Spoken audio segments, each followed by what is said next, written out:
On t'a dit que c'était une révolution, une libération, une victoire sociale. Et si je te disais qu'on t'a menti, que ce qu'on appelle en fait progrès n'est tout autre qu'un calcul économique froid, stratégique et rentable. Bienvenue dans l'histoire cachée du dumping social. Cette arnaque, cette fraude déguisée en progrès. Mais avant de poursuivre les amis, je vais vous demander de liker, de vous abonner, de partager à d'autres personnes comme vous qui souhaitent être au courant de cette arnaque. Sans plus tarder, take a seat now. Let's go!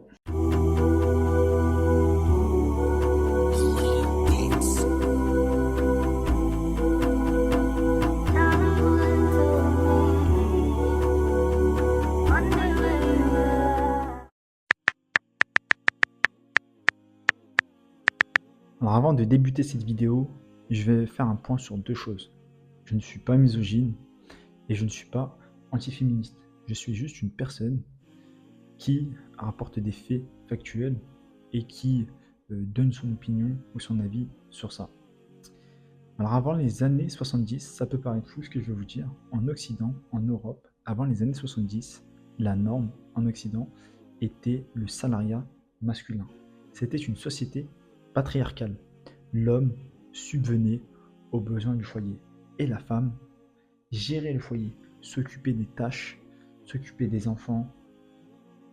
Puis, soudain, boum, propagande sur le féminisme, pub, slogan, politique d'inclusion. Mais derrière cet écran de fumée, la société, la société faisait déjà ses comptes, amigo. En réalité, les élites économiques ont compris une chose. Double main-d'œuvre est égale double productivité. S'il y a double main-d'œuvre, on peut faire une pression à la baisse sur les salaires. Et le capitalisme, le résultat de tout ça, ça fait plus de consommateurs. Ils sont chauds, pas les gars. Faut le reconnaître. C'est des escrocs, mais ils sont chauds.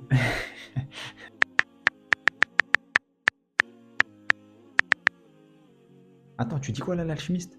Tu dis que la libération des femmes, c'est une arnaque? Mais t'es un ouf, toi. Non, Bernard, je suis responsable de ce que je dis, pas de ce que tu comprends ou de ce que tu interprètes. Alors je répète, je dis juste que on a confondu valeur et utilité économique. On a dit à la femme, tu es utile que si tu bosses. Tu es libre que si tu consommes. Mais la question que je me pose, peut-être que tu as la réponse, est-ce qu'on a demandé à la femme si elle voulait réellement ça ou pas? Apporte-moi une date, une heure. C'est possible que je n'ai pas l'info, mais là en tout cas, je ne l'ai pas. J'ai l'info. Never. On lui a jamais demandé. Exactement. Tu n'as pas l'info, je ne l'ai pas. On est d'accord. On va solliciter notre audience. Si vous avez l'info, dites-le nous dans les commentaires. On l'a poussé à faire croire que gérer un foyer, éduquer des enfants, gérer son intérieur était signe de soumission. C'est encore le cas en plus dans les pays du Moyen-Orient. On les diabolise par rapport à ça. Mais sachez qu'en Occident, c'était le cas avant les années 70. Et ça se passait très bien. Aujourd'hui, je préfère vous le dire, un mariage sur deux finit sur un divorce. Il n'y a jamais eu autant de divorces. Près d'un mariage sur deux se termine devant les tribunaux. 334 divorces sont prononcés chaque jour, 14 par heure. Je pense dans l'histoire de l'humanité. Et surtout, on nous a fait croire que bosser 40 heures pour un patron qui ne connaît même pas ton prénom, ah ça, ce n'est pas de la soumission, mais de l'émancipation, de la libération. Ah oui, petite précision. Je vais ouvrir une parenthèse, mais avant, je vais vous schématiser la chose pour que vous puissiez comprendre. Pour qu'une société fonctionne, nous avons toujours besoin d'un patron et d'un bras droit. On est d'accord? Et je vais vous énumérer tout un tas d'exemples pour que vous puissiez comprendre.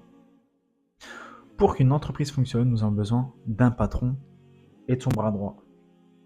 Pour qu'un bateau puisse naviguer, nous avons besoin du commandant de bord, qui est le décisionnaire, et ensuite l'équipage, ou le co-commandant de bord.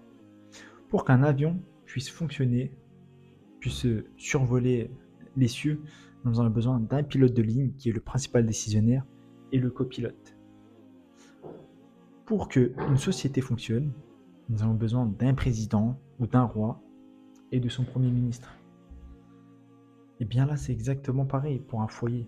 Pour qu'un foyer fonctionne, nous avons besoin d'un principal décisionnaire et de son bras droit ou de son ministre. C'est exactement pareil.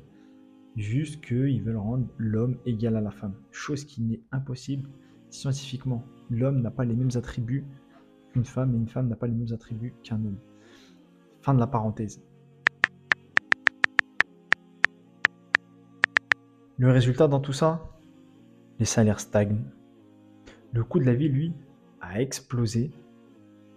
Les femmes ne travaillent plus par choix, mais par nécessité. Les familles s'effritent. Les enfants ne sont plus élevés par les parents, mais par les tablettes et l'éducation nationale. Tout le monde est fatigué, mais ne sait pas pourquoi. Je le rappelle, je l'ai déjà dit en début de vidéo, je le rappelle en fin de vidéo, vaut mieux prévenir que guérir, une petite piqûre de rappel, ça fait pas de mal. Ce n'est pas un discours ni une vidéo anti-femme, je ne suis pas misogyne. Au contraire, c'est un discours pro-conscience. Une femme, je le dis, peut travailler. Une femme, je le dis, peut réussir, entreprendre. Il y a tout un tas d'exemples dans ce bas monde de femmes successful, milliardaires, richissimes, plus riches que des hommes. Oui, ça existe. Ce que je veux défendre justement dans cette vidéo, c'est son droit à choisir en conscience de ça, et ne pas subir une pression sociale déguisée en slogan publicitaire. C'est juste ça que je veux défendre. Et pour terminer les amis, la Punch Day. Quand la liberté devient rentable, elle cesse d'être libre. Punch Day!